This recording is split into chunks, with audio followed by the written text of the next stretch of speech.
le nom de l'Éternel soit béni. Nous remercions à ces deux personnes qui sont passées et faire la lecture à la parole de Dieu. Gloire à Dieu. Il ressemble tellement à sa mère, alors là, si on ne peut pas se tromper. Je ne connais pas le père, mais là, waouh. Gloire à Dieu. Merci encore. Et merci Selena. J'appelle toujours sœur Selena, c'est ma petite fille, la première petite fille. Elle a été baptisée ici, dans cette église.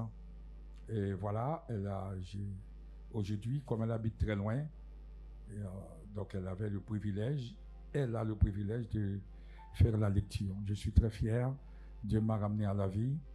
Et vous savez que Dieu a une surprise pour chacun de nous.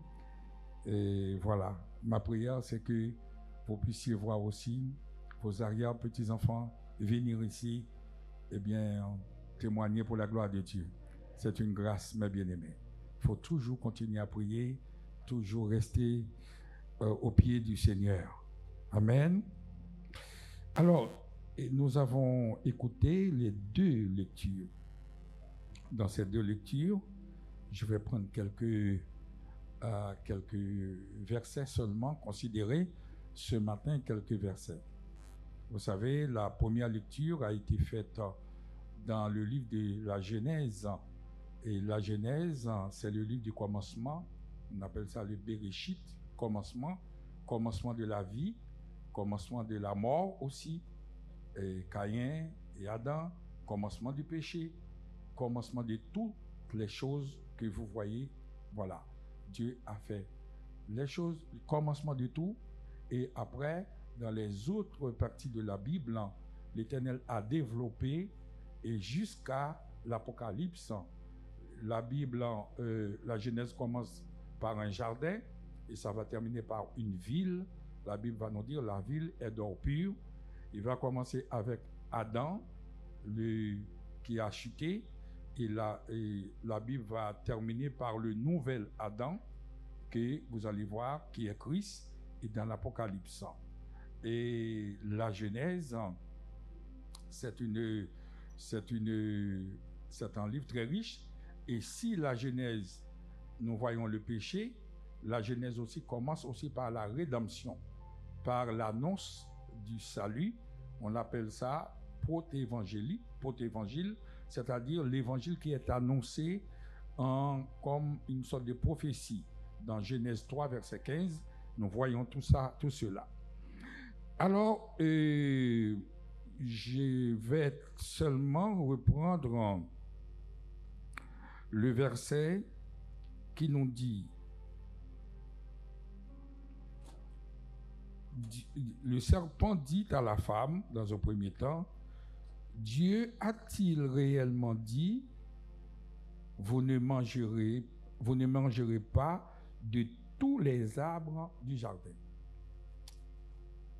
Vous ne mangerez pas de tous les arbres du jardin.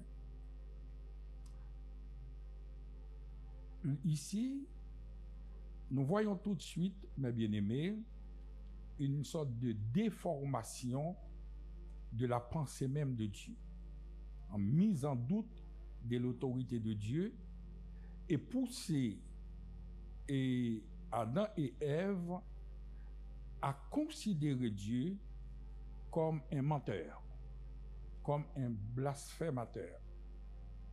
Et est-ce que Dieu avait dit ça? Heureusement, dans un premier temps, Ève était sur la défensive. Il a dit non, Dieu n'a pas dit de tous les arbres, il a dit seulement un arbre. Mais lui, il a dit tous les arbres. La paix soit avec vous. La paix soit avec vous. Et ça, j'aimerais rester quelques minutes sur ce point qui a commencé. Heureusement, mes bien-aimés, Satan n'a pas changé de stratégie. Et c'est vrai, il a raison. C'est pas la peine, comme on dit bien souvent en France, on ne change pas une équipe qui gagne. Donc si ça, depuis Adam, a causé des dégâts, et ça cause encore des dégâts, ça cause beaucoup plus encore de dégâts, et même dans la maison de Dieu, on trouve des déformations de l'idée. Quand on veut détruire une personne, on déforme sa parole, on déforme tout ce qu'il est lui-même, et pour faire remplacer, montrer une image négative de la personne. Or, mes bien-aimés, aujourd'hui, c'est ce qu'on appelle le péché. Avant d'aller plus loin, j'aimerais m'arrêter sur qu'est-ce que le péché, qu'est-ce que ça veut dire le péché dans la langue originale même. En hébreu, le mot péché veut dire hata, on peut dire rata aussi, et puis le mot a presque pratiquement la même connotation qu'en français. C'est celui qui a raté la cible.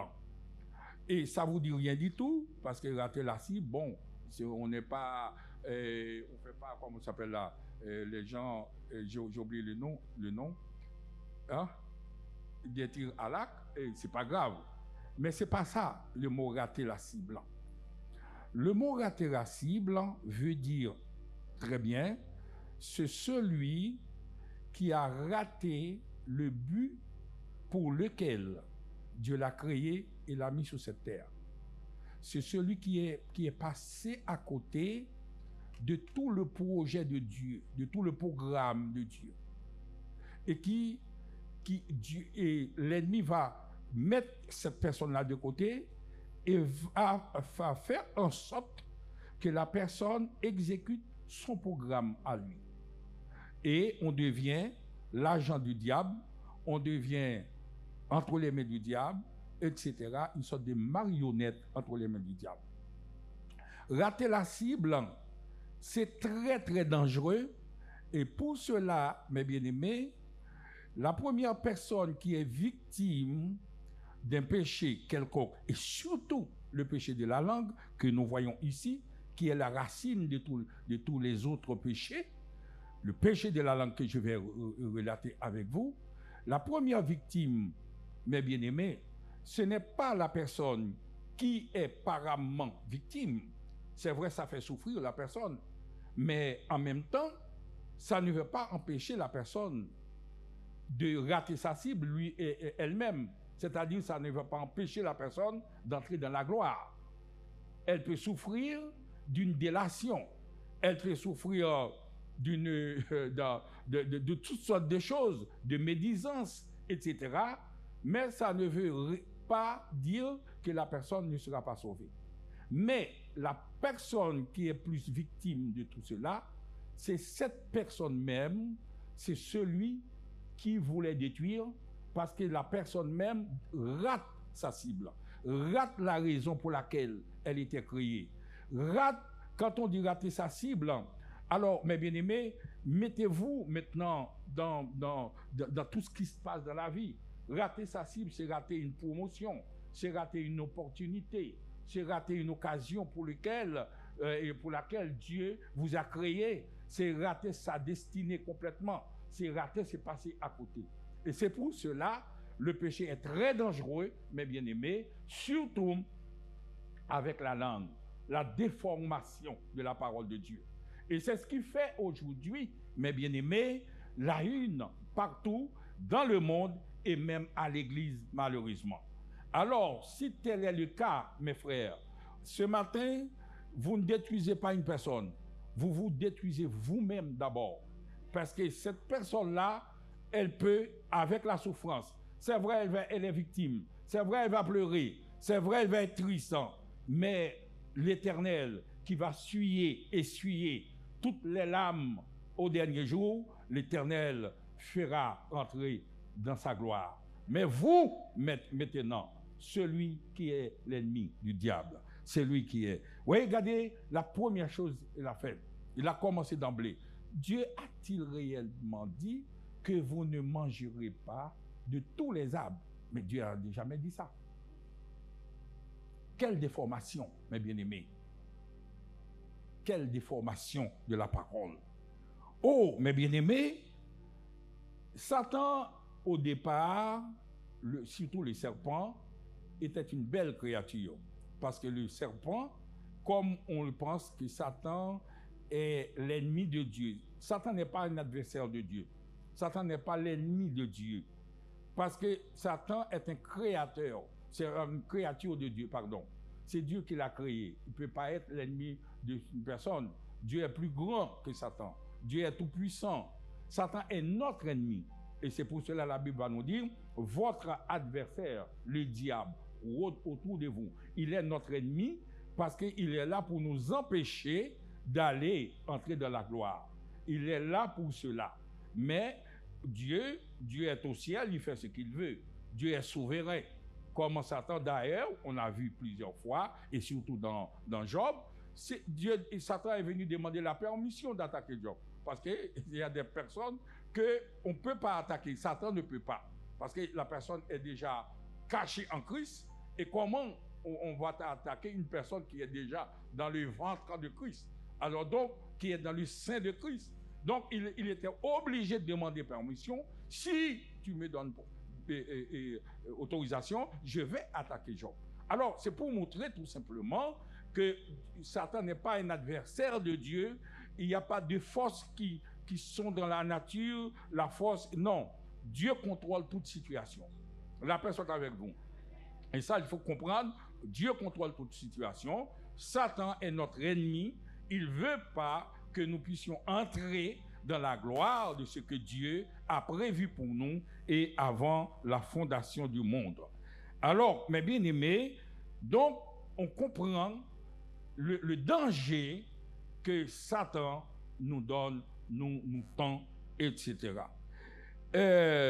Donc, comme je vous ai dit, au départ, on a regardé, là, on a lu ensemble avec le frère. Donc, et Satan pouvait marcher. C'est après le péché. Donc, Satan, il a rampé. Satan pouvait manger comme tout le monde. Mais Dieu a dit que tu mangeras de la poussière. Mais c'est après le péché. Donc, Satan était beau. Satan est toujours beau. Et c'est pour cela, quand Satan arrive quelque part, si on n'est pas armé du Saint-Esprit, on va entrer dans le plan du diable sincèrement, sans problème. Parce que Satan présente de belles choses, mes bien-aimés. C'est ce qu'il présente sur ce monde-là. Il y a la télé, il y a l'Internet, il y a des belles choses. On ne peut pas dire que ce n'est pas bien. Mais si on n'a pas l'Esprit de Dieu en nous, eh bien c'est sûr. Et la Bible nous dit qu'arrivé un temps, même les élus, si on ne fait pas attention, on peut tomber dans le piège de l'ennemi. Or, mes bien-aimés, ce matin, je dois attirer votre attention et surtout sur des gens qui déforment, des gens qui cassent, des gens qui détruisent, et malheureusement, ça se trouve encore à l'Église. La paix soit avec vous, mes bien-aimés. Il y a des gens qui aiment critiquer. Des gens qui aiment rapporter des choses qu'ils n'ont jamais, qu'ils n'ont pas de source directe. Or, la Bible nous dit, si on rapporte des choses, il faut que ce soit sur la déposition des témoins. Quand on dit témoins, c'est des gens qui ont vu, ce n'est pas des gens qui ont entendu. La paix soit avec vous, mes bien-aimés. Ce n'est pas des paroles qui circulent parce que celui-là, il a l'intention, par jalousie, par ceci, par cela, de détruire. Ce n'est pas ça. C'est celui qui a vu quelque chose, qui a témoigné quelque chose. Et en plus, la Bible dit, il ne faut pas que ce soit une seule personne. Il faut au moins deux. La paix soit avec vous, mes bien-aimés. La paix soit avec vous. Donc, c'est très dangereux pour une personne de critiquer un serviteur et un servant du Seigneur. Très dangereux. La personne avec vous, mes bien-aimés, pour les gens qui aiment critiquer, c'est très dangereux, mes bien-aimés. Celui qui critique, c'est un signe évident qu'on n'est pas en Christ. Ou du moins pour ce temps-là, s'il n'y a pas de repentance totale et le plus vite possible. Je vais vous expliquer, vous montrer deux versets que je vais relire pour vous dans deux versions différentes pour comprendre le mot Satan. Maintenant, on a parlé, qu'est-ce que ça veut dire, Satan, etc. Celui qui porte des fausses accusations sur des gens, eh bien, c'est le travail de Satan. Le mot Satan même signifie accusateur. Est-ce qu'on est d'accord, mes bien-aimés? Le mot Satan signifie accusateur. Et comment on devient accusateur? C'est à chaque fois qu'on entend quelque chose, qu'on ne connaît pas la source, qu'on diffuse les choses, on devient un agent de Satan. On devient un instrument de Satan. On devient la cible de Satan. On est dans les mains du diable pour nous faire d'abord rater maintenant la raison pour laquelle Dieu nous a créés. Et c'est pour cela, il y a des gens, il y a des opportunités qui nous ouvrent et on ne sait pas pourquoi, mais on passe toujours à côté. Eh bien, c'est le péché. La personne avec vous, bien aimé, c'est rater. On est là pour rater des occasions, mais à cause de nos fautes devant Dieu, mes bien-aimés. Or, et la Bible nous dit dans Jacques 1er 26, si quelqu'un croit être religieux sans tenir sa langue en bride, si quelqu'un croit être religieux sans tenir sa langue en bride, mais en se trompant, en trompant son cœur, parce que ce n'est pas l'autre personne, c'est la victime, comme je vous ai dit, la religion de cet homme est vaine. La paix soit avec vous. La paix soit avec vous. Quel que soit ce que nous pouvons faire, si nous n'arrivons pas à contrôler nos langues, nos paroles, voilà, notre religion, ce n'est pas parce que nous venons ici, ce n'est pas parce que nous chantons, ce n'est pas parce que nous dansons, ce n'est pas parce que nous nous habillons correctement, etc. Mais si toutefois, nous ne pouvons pas tenir nos langues en bride, notre religion est vaine devant Dieu. C'est-à-dire, ce matin, ma soeur, ce matin, mon frère, tu peux venir à l'église pour rien du tout. Tu peux perdre ton temps. Tu peux perdre cette belle matinée et avec tant de fatigue. Et ce matin, parce que la langue cause beaucoup de problèmes. Non seulement la langue cause des problèmes, mais la langue peut aussi s'employer dans plusieurs occasions. Par exemple, quelqu'un qui arrive, il y a des gens qui sont là, eh bien, si la personne n'est pas comme moi, la personne n'est pas sauvée. Donc, c'est pas la personne n'est pas comme Christ, mais c'est comme moi. Tu t'habilles en rouge, moi, j'aime pas le rouge, toi, tu es disqualifié. La paix soit avec vous, mes bien-aimés. La paix soit avec vous, mes bien-aimés. Tu portes le voile, puisque moi, je ne porte pas, tu vas en enfer. Je couvre la tête, mais toi, tu ne couvres pas la tête. Voilà. Donc, je deviens la norme moi-même, mais ce n'est pas Christ. Je vais vous dire une petite chose, mes bien-aimés. Vous savez que si un jour, il y a une sœur, parce qu'il y a des sœurs qui viennent de baptiste. Le baptiste ne porte pas de foulard, logiquement. Il y a des gens qui ont tendance pentecôtistes. Les pentecôtistes aiment porter des choses sur la tête. Si ces deux personnes sont devant moi ce matin, vous me demandez qui est sauvé parmi ces deux sœurs. Ordinairement, c'est les sœurs qui sont victimes de ça. Je vous dirai, les deux sont sauvés. Ça dépend de leur consécration avec Dieu. La personne avec vous. La personne qui veut porter quelque chose sur sa tête, si c'est une conviction personnelle, le Saint-Esprit vous dit de porter quelque chose, mais vous portez quelque chose. Mais Dieu le dit à vous tout seul. Mais c'est celui qui est d'autres confessions. Il ne voit pas, la personne ne voit pas l'importance de porter. elle se sent libre en devant Dieu. Le Saint-Esprit ne lui dit rien du tout.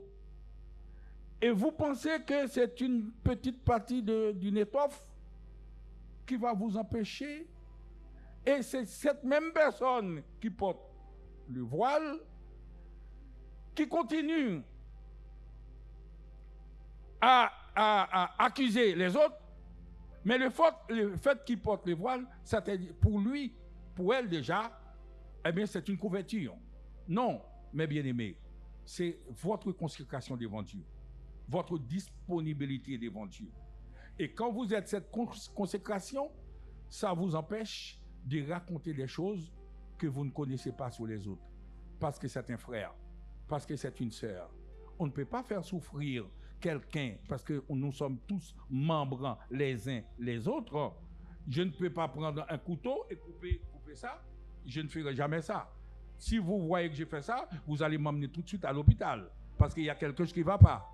Ah, mais comment voulez-vous, en tant que frère, sœur, partageant le même père, ayant la même expérience, la même vision de l'éternité, et nous sommes ensemble, les uns doivent aider les autres, et vous êtes en train de détruire un frère ou une sœur à cause de votre langue. C'est l'œuvre du diable. Et dans Jean, Jésus avait un problème avec les Juifs. Il a dit, vous avez pour père le diable. Et les Juifs n'étaient pas contents. À nous, vous nous traitez fils du diable. Oui, Jésus a dit, oui, parce que vous faites ce que la volonté du diable. Ce que vous faites là ne vient pas de Dieu. Donc, il y a des comportements, mes bien-aimés, ce n'est pas la peine que quelqu'un te dise. Il faut entrer en vous-même, qui ne viennent pas de Dieu, mes bien-aimés. Moi, j'appelle ces personnes-là des videurs de l'église. Des gens, vous savez, dans des boîtes de nuit, on appelle des videurs les gens qui ne se conforment pas. on les pousse. Combien de gens vous avez fait quitter l'église à cause de vos comportements, de vos langues, de vos faux témoignages, des accusations gratuites? Non, mes bien-aimés. Vous êtes en train de vous détruire inutilement. Et vous croyez vous faites du mal à ce frère. Oui, il va pleurer, c'est vrai. Oui, cette sœur va être triste. Parce qu'elle n'a pas fait vraiment ce que vous dites. Mais elle va au ciel. Mais vous allez rater la cible. Définitive. Au nom de Jésus. Et ce matin, mes bien-aimés, il faut qu'on puisse prendre cette conscience en nous. Certains frères, on ne dit pas des choses qu'on a eues, et même si on connaît des choses. Vous savez, mes bien-aimés, l'exhortation, c'est un don. Celui qui exhorte le fasse. Ce n'est pas tout le monde qui exhorte.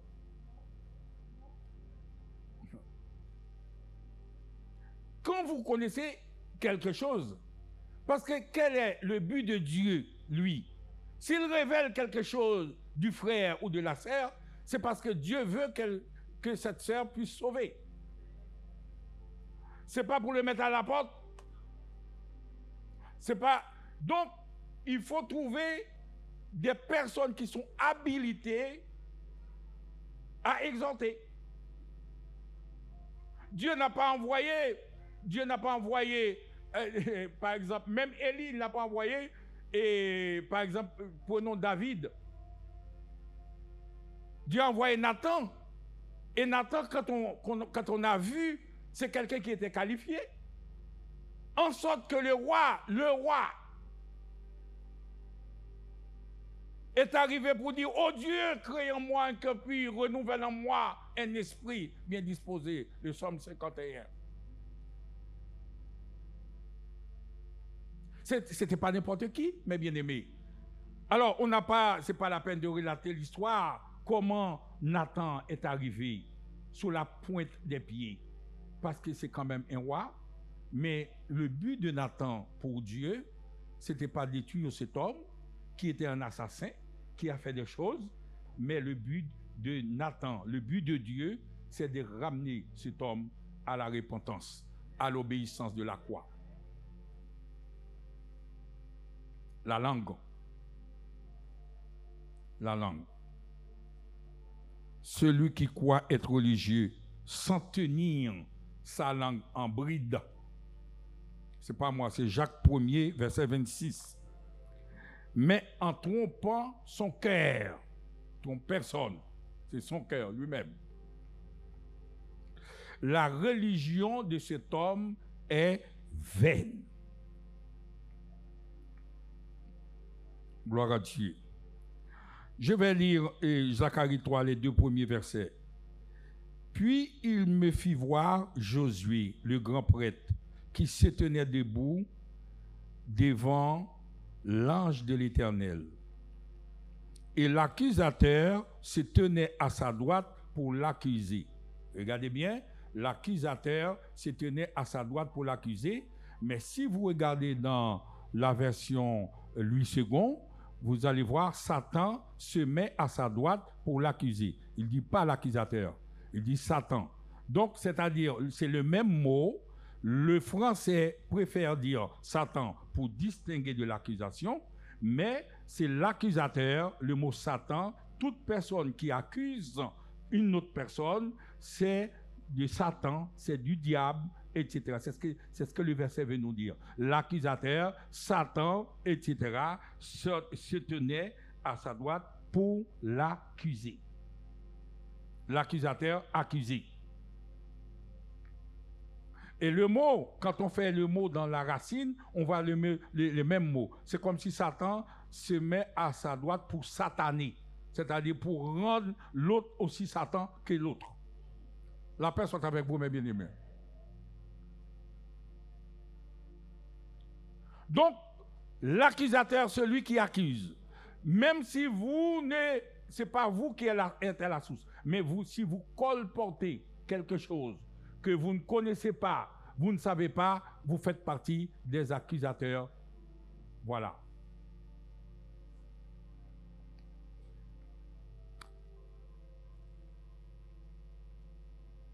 Maintenant, Christ est venu, ce qu'il nous a dit, soyez réconciliés. 2 Corinthiens 5, 20, 21. Soyez réconciliés avec Dieu maintenant.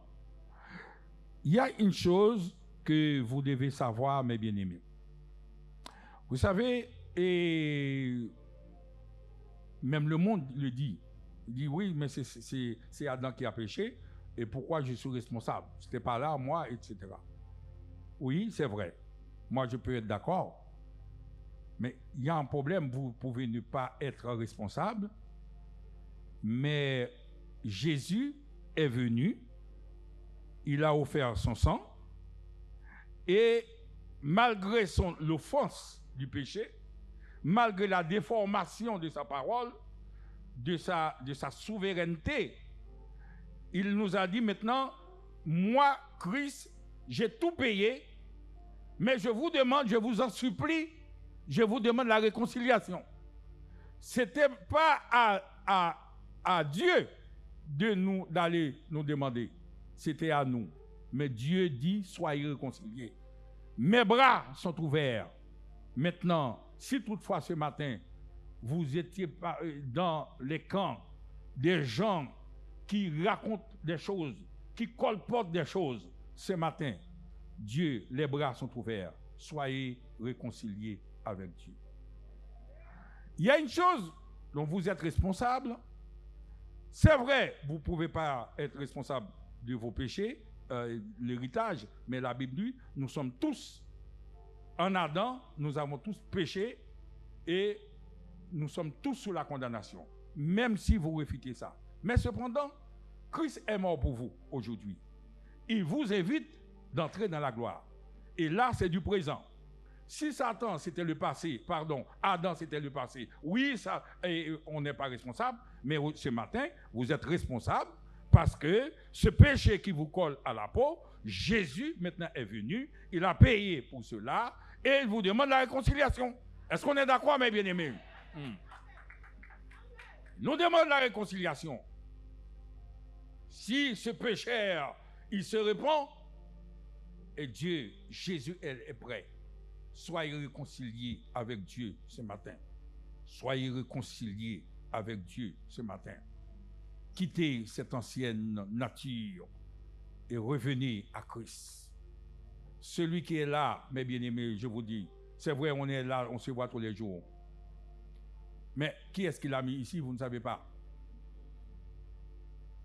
Et comment vous voulez déplacer quelqu'un que Dieu est lui-même?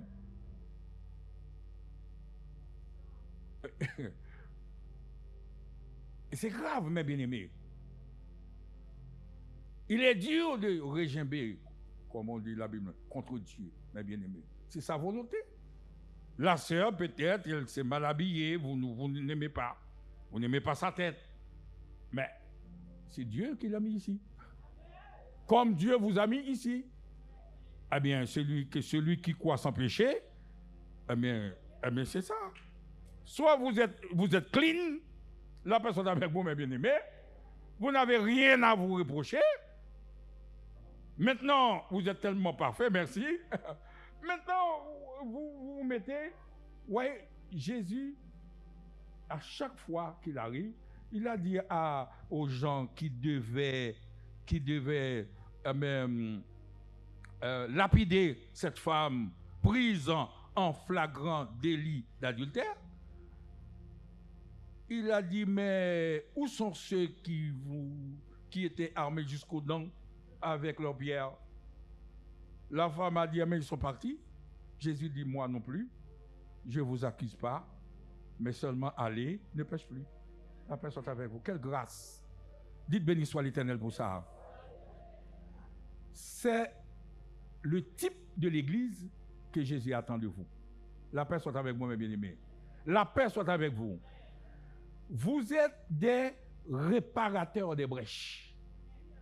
Vous devez réparer chaque personne qui rentre ici. La paix soit avec vous, mes bien-aimés, et quel que soit l'état de son péché, quelle que soit la manière dont la personne arrive, c'est Dieu qui l'a conduit vers vous, et elle ne doit pas sortir sans trouver la grâce et la paix de Dieu, parce que vous êtes l'ambassade de Christ. La paix soit avec vous, mes bien-aimés. Donc, à chaque fois, mes bien-aimés, vous pointez le doigt sur une personne que Dieu a ramenée, vous avez affaire avec Dieu. Parce que c'est Dieu, c'est pour sa gloire.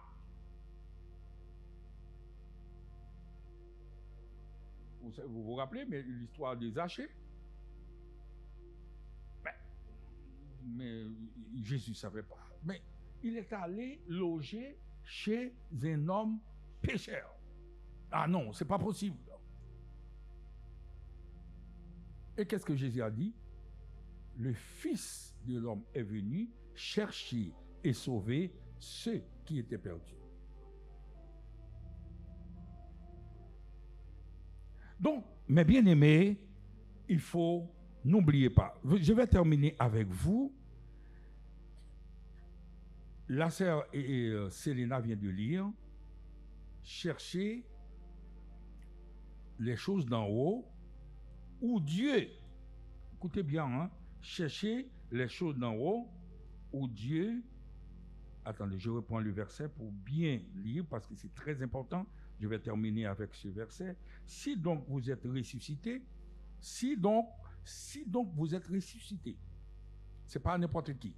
C'est pas une question d'habit, c'est pas une question de comportement, c'est pas une question de voile, c'est pas une question de pas voile. Si vous êtes ressuscité avec Christ, cherchez les choses d'en haut, où Christ est assis à la droite de Dieu. Et puis, il a repris cette chose. Chercher dans un premier temps. Il y a un autre verbe aussi qui va encore aller plus loin. Affectionnez-vous aux choses d'en haut et non à celles qui sont sur la terre. Il y a deux types de chrétiens. Bon, je ne vous vais pas lire parce que logiquement, deux types de personnes sur la terre. Je ne vais pas oser dire parce que logiquement, un chrétien, c'est ici. C'est celui qui cherche les choses d'en haut. On est d'accord, mes bien-aimés? C'est celui, si donc vous êtes ressuscité avec Christ, vous devez chercher des choses d'en haut. Mais il y a des chrétiens, des personnes d'en haut, je ne vais pas dire des chrétiens, non, je ne vais pas, parce que sinon il y a des personnes qui sont d'en haut, il y a des personnes d'en bas. Et ça va? C'est très important.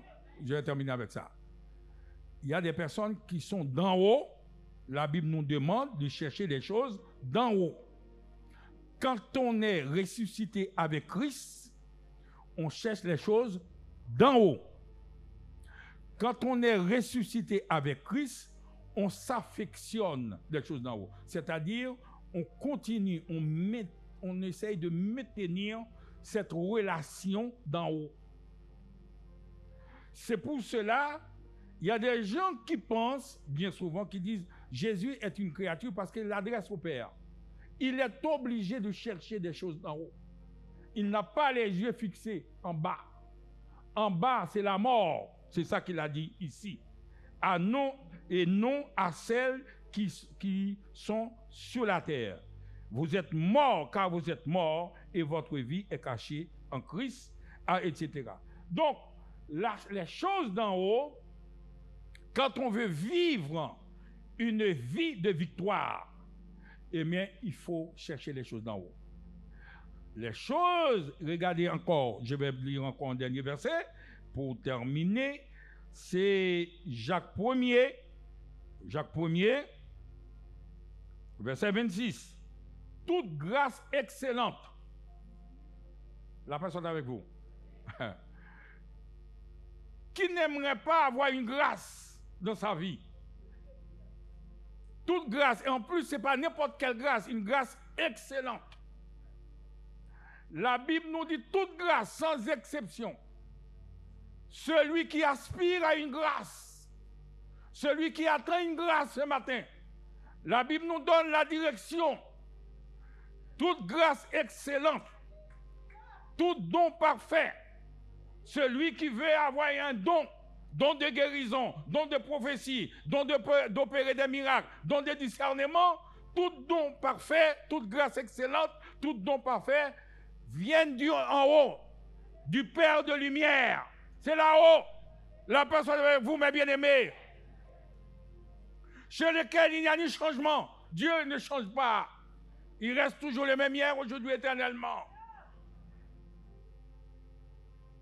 Chez lesquels il n'y a ni changement, ni ombre de variation. Mais toute grâce excellente, ce n'est pas en bas. Quand on pique le nez en bas, c'est parce qu'on est du bas, c'est pour cela qu'on a vu la sœur qui est mal habillée. C'est pour cela qu'on a vu la sœur qui n'a pas porté le foulard. C'est parce qu'on a vu la sœur et des médisances à droite à gauche. C'est parce qu'on a vu la sœur, on a vu, parce qu'on est en bas. On est piqué, le nez en bas. Satan était en haut, la Bible nous dit qu'il est chuté, il descend en bas. Et c'est pour cela qu'on dit quelqu'un qui est chuté, c'est-à-dire quelqu'un qui était à un niveau et qui a perdu sa place, qui descend.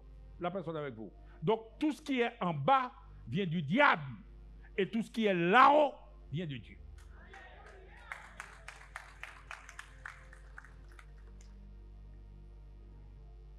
La personne avec vous, mes bien-aimés.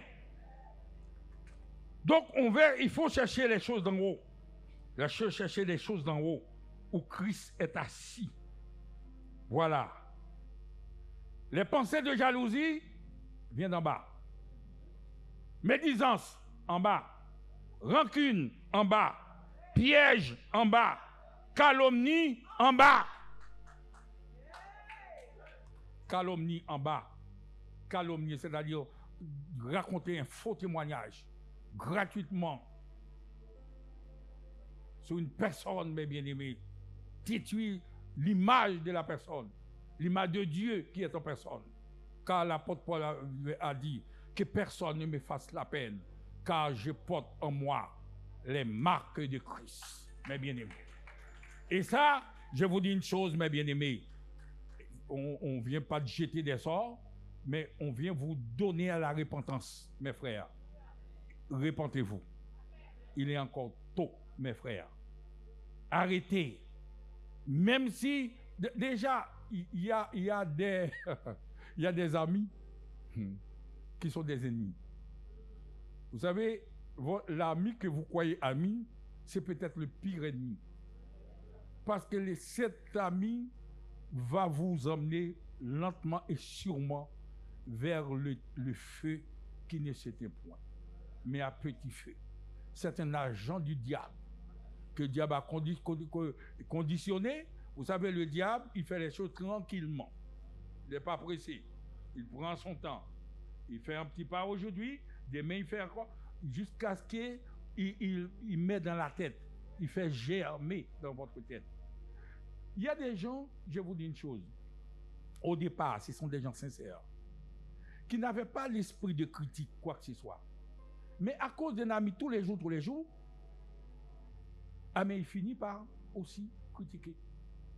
Et c'est un agent du diable. La paix soit avec vous, mes bien-aimés. La paix soit avec vous, mes bien-aimés.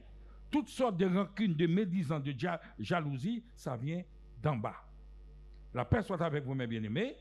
La paix soit avec vous.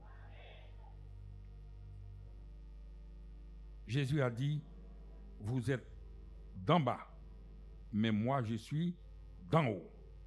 Jean 8, 23. Jean 8, 23. Alors, quand on cherche les guérisons, l'Église a besoin de ces dons. Toute grâce excellente, tout don parfait. Parfait. La perfection des dons des guérisons, dons de prophéties, dons de opérer des miracles, on a besoin. Dons du discernement des esprits, on a besoin. Qu'on dit bien souvent, le déblocage. Il y a des fois, c'est un mot créole, je ne sais pas, mais l'Église est bloquée, comme on dit. Il faut débloquer l'Église. Il faut débloquer une vie. Mais on a besoin de ces gens-là. Mais ça vient d'en haut. Ça ne vient pas d'en bas, mes bien-aimés. C'est pour cela, affectionnez-vous aux choses d'en haut, où Christ est assis à la droite de Dieu ce matin. Affectionnez-vous aux choses d'en haut, mes bien-aimés. Affectionnez-vous aux choses d'en haut. Recherchez premièrement le royaume de Dieu et sa justice, et toutes choses vous seront données. Jamais Dieu nous invite à rester en bas. C'est toujours là-haut. Toujours là-haut. Parce que il a son trône, il fait ce qu'il veut. Et pour la gloire de Dieu, mes bien-aimés. Ce matin, il a mis sur mon cœur de faire ce rappel. C'est parce que peut-être il y a une personne qui est en train de glisser. Il y a une chute. Et Dieu vous rappelle ce matin. La Bible nous dit, si l'œil est pour toi une occasion de chute, si c'est un ami, une personne que vous connaissez bien, vaut mieux de ne pas avoir de l'œil, mais hériter le royaume des cieux.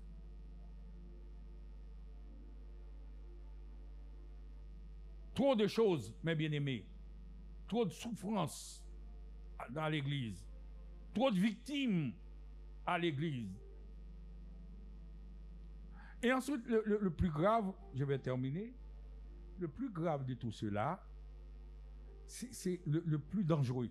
C'est quand on voit la sœur le dimanche matin, on fait une belle accolade. Waouh!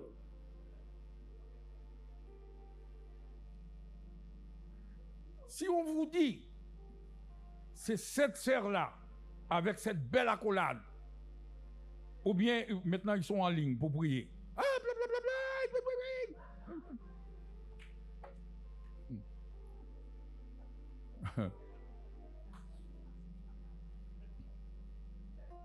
Vous allez dire jamais, non, peut-être l'autre, mais cette sœur-là, non.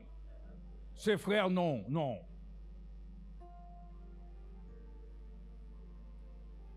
Jésus a dit, Judas, c'est par un baiser que tu vas vendre le sauveur, ton maître, un baiser. Oh, mes bien-aimés, c'est triste. Faites-vous violence. Et si tel est le cas dans cette église, ne serait-ce qu'une seule personne, mes bien-aimés, ce message est pour vous. Peut-être je suis venu parler avec une personne. Mais cette personne-là, pourquoi Dieu parle? C'est parce que Dieu vous aime. Dieu ne veut pas que vous ratiez votre cible.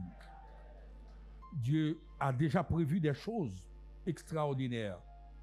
Toutes les souffrances, bien souvent, qui nous arrivent, bien souvent, c'est parce qu'on n'est pas dans le plan de Dieu. Vous savez, dans la parabole de Sévère, Jésus a dit, c'est un ennemi qui a semé là. Ce n'était pas moi qui a semé les livrets.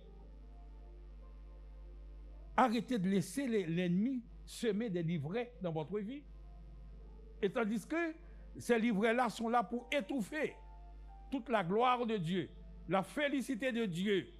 Quand Jésus va dire, entre dans la joie de ton maître, eh bien, malheureusement, tu seras absent. Serez-vous avec lui au divin rendez-vous, mes bien-aimés, à cause d'une langue, à cause d'un ami, à cause d'une personne, à cause d'une chose que vous ne connaissez même pas. Je n'ai jamais vu ça. Seul Dieu qui sait, je sais dans ma vie, qui connaît le passé, le présent et le futur. Mais il y a des gens dans l'église qui connaissent ton passé, ton présent, même le futur. À l'église. Mais bien aimé, on va vous laisser là, mais il y a une chose. Oh, désolé, je vous dis ça plusieurs fois, mais je suis retenu.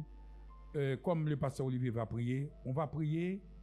Moi, je vais commencer par moi-même, prier pour les autorités. Et ça, c'est mis sur mon cœur. Vous savez, mes bien-aimés, si à l'église, on donne ce témoignage, mais les gens qui sont du dehors, qui décident pour nous, et la Bible nous dit de les aimer, de prier pour eux. On ne prie pas pour eux. Nous sommes en train bien souvent, quand ils ne nous donnent pas un logement, mais on dirait ce gouvernement-là, c'est pas, on va voter pour un autre. C'est pas ça le problème. Vous pouvez voter pour qui vous voulez, c'est pas ça qui va vous donner. Nous devons les aimer et prier pour eux.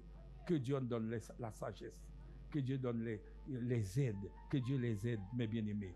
On critique trop les gens et même les gouvernements, bien souvent, quand on n'a pas quelque chose, mais on le dit, ça m'arrive, ça vous arrive et tout ça. Mais est-ce que Dieu m'a demandé de prier pour eux? Combien de fois je l'ai fait? On l'a jamais, c'est très rarement. Mais ils sont dans le monde, ils n'ont pas le Saint-Esprit, ils n'ont rien du tout, ils décident. Je vous dis une chose, mes bien-aimés, un gouvernement, c'est celui qui est sincère. Ce n'est pas parce qu'il ne peut pas, c'est parce qu'il ne veut pas, mais il y a des contextes, comme on appelle contexte géopolitique, qui l'empêchent d'agir, parce qu'un gouvernement, un homme qui est au pouvoir, tout homme aurait aimé, après son passage, qu'on parle de lui. Personne n'est au gouvernement pour dire oui, moi je vais sortir. Non, tout le monde, on est humain. Et s'il n'arrive pas à faire ce que vous voulez, c'est parce que nous, on ne prie pas assez, parce que la Bible nous dit ne maudissez pas, c'est-à-dire maudire, comme on l'a dit déjà, c'est dire du mal de quelqu'un. On essaye d'envoyer des ondes négatives sur la personne. Eh bien, plus on envoie des ondes négatives, plus la personne devient mauvaise, malheureusement. Mais si on bénit cette personne-là, bénissez les autorités, ceux qui sont élevés en dignité, ceux qui prennent des décisions pour nous. Nous devons les bénir, mes bien-aimés. Et ça, c'est bien souvent c'est ma faute, et bien souvent c'est votre faute. Et depuis ce jour-là, Dieu m'a donné cette grâce de bénir la France, de bénir ceux qui sont enlevés en dignité. Il nous accueille quand même. C'est vrai, tout n'est pas parfait. Et le reste, c'est à moi de faire en sorte que Satan ne prenne pas le pouvoir, mais nous sommes la lumière du monde et celle de la terre. Nous devons aussi apporter notre contribution. Et notre contribution, c'est de prier pour eux. pour qu'ils puissent avoir la sagesse comme Daniel. Le roi Nebuchadnezzar, mais il y avait un Daniel qui était dans le pouvoir. Eh bien, en Égypte, il y avait un Joseph qui était dans le pouvoir. Et nous aussi, on peut jouer ce rôle pour la gloire de Dieu au lieu de critiquer. Que Dieu vous bénisse.